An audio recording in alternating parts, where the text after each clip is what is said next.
Hi, it's Patrick Hutzel from IntensiveCareHotline.com, where we instantly improve the lives for families of critically ill patients in intensive care so that you can make informed decisions, have peace of mind, real power, real control, and so that you can influence decision making fast, even if you're not a doctor or a nurse in intensive care. This is another episode of Your Questions Answered, and in last week's episode, I answered another question from one of our readers, and the question last week was part 11 of My 57-year-old dad has been in intensive care with cardiomyopathy and pneumonia for 5 weeks. He's still in an induced coma and still doesn't have a tracheostomy. Help. You can check out last week's episode by clicking on the link below this video. In this week's episode of Your Questions Answered, I want to answer the final question from our reader Gary. And the question this week is part 12 of My 57-year-old dad has been in intensive care with cardiomyopathy and pneumonia for 5 weeks. He's still in an induced coma and still doesn't have a tracheostomy. Help.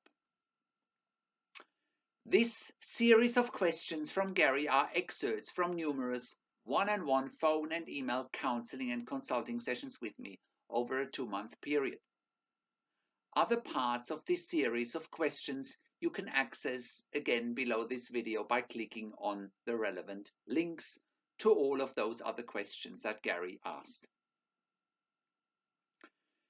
Gary and his family went through many challenges while his dad was in intensive care, and I felt very privileged helping Gary through this difficult time in his and his dad's life.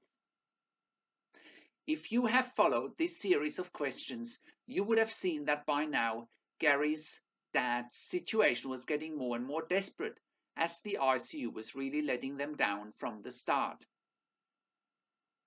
By the time Gary got my help, it was almost too late because his dad had been mistreated for too long and the ICU was reluctant to seek outside help and refer him to another ICU where they would have had all the advanced treatment options available to them. Advanced treatment options would have been ECMO, ventricular assist device, or even a heart transplant. Not referring a critically ill patient from a 3-bed intensive care unit to a more specialized intensive care center is just pure negligence. Furthermore, what was evident very early on in this series of questions and consulting sessions with Gary was simply that leaving his dad in an induced coma and not doing a tracheostomy for 5 weeks was again just another sign that they had no idea what they were doing. An early tracheostomy and then getting Gary's dad out of the induced coma as quickly as possible would have maximized chances also to get a better outcome with the severe cardiomyopathy. This story and this series of questions really serves as a warning to anybody who has a loved one in intensive care, and it really shows that you can't afford of not doing your own research. Not doing your own research when your loved one is critically ill in intensive care could well prove deadly, in fact. If you are in doubt if your loved one is getting the best possible treatment that they could possibly have, please send us an email to support@intensivecarehotline.com or simply give us a call on one of the numbers when you click on our contacts page. So let's get into today's Gary's email. So Gary writes, "Hi Patrick, my dad has just passed away. I'm very, very sad. I just want to thank you very much for all your help and very kind, encouraging and helpful words of wisdom and support. I have been in the hospital today for what was my dad's final hours. I'm very sad, to say at the least. While I'm not expecting anything from this email, it's more so my way of almost documenting what's been happening and what has happened, so I hope you don't mind me doing this.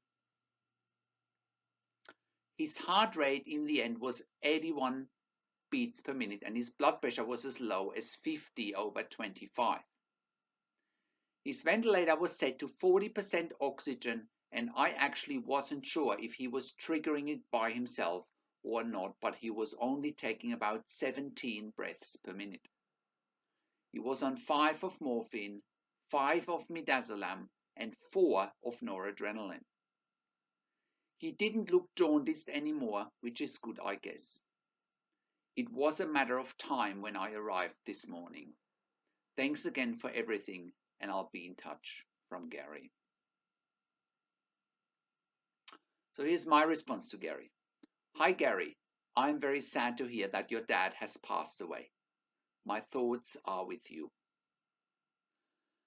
I would imagine you would have just experienced some of the most difficult weeks in your entire lifetime. You can be very proud of yourself for having fought such a lonely and also uphill battle. You have been very courageous and you were your dad's best advocate. I'm speechless and I don't know what else I can say for now. I hope that at least the nurses were able to help you and support you in this dark hour. I hope that one day you will find meaning and peace in all of this. I would love to talk to you again when the dust has settled. It would be good if we can debrief.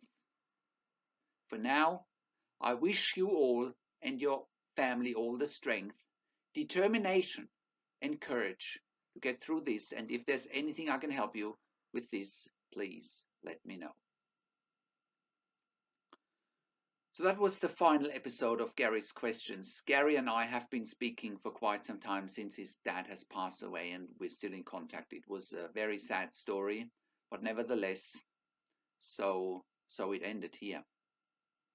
So, how can you become the best advocate for your critically ill loved one, make informed decisions, get peace of mind, control, power, and influence quickly, whilst your loved one is critically ill in intensive care? You get to that all-important feeling of making informed decisions, get peace of mind, control, power, and influence when you download your free Instant Impact Report now by entering your email below. In your free Instant Impact Report, you learn quickly how to make informed decisions, get peace of mind, real power, and real control, and how you can influence decision making fast whilst your loved one is critically ill in intensive care. Your free Instant Impact Report gives you in-depth insight that you must know whilst your loved one is critically ill or is even dying in intensive care. Sign up and download your free Instant Impact Report now by entering your email below. In your free Instant Impact Report, you learn how to speak the secret intensive care language so that the doctors and the nurses know straight away that you are an insider and that you know and understand what's really happening in intensive care. In your free report, you will also discover how to ask the doctors and the nurses the right questions, discover the many competing interests in intensive care, and how your critically ill loved one's treatment may depend on those competing interests. How to eliminate fear, frustration, stress, struggle, and vulnerability, even if your loved one is dying. You get 5 mind-blowing tips and strategies helping you to get on the right path to making informed decisions, get peace of mind, control, power, and influence in your situation. You'll get real-world examples that you can easily adapt to your and your critically ill loved one's situation. How to stop being intimidated by the intensive care team and how you will be seen as equals. You'll get crucial behind-the-scenes insight so that you know and understand what's really happening in intensive care and how you need to manage doctors and nurses in intensive care, and it's not what you think. Thank you for tuning into this week's Your Questions Answered episode, and I'll see you again next week in another update. Make sure You also check out our blog section for more tips and strategies, or simply send me an email to support@intensivecarehotline.com with your questions. Or you can call me, find international phone numbers on our contacts tab. Also, check out our ebook section where you get more ebooks, videos, and audio recordings, and where you can also get one-on-one counseling and consulting with me via Skype, over the phone, or via email by clicking on the Products tab. This is Patrick Hutzel from IntensiveCareHotline.com, and I'll see you again next week in another update.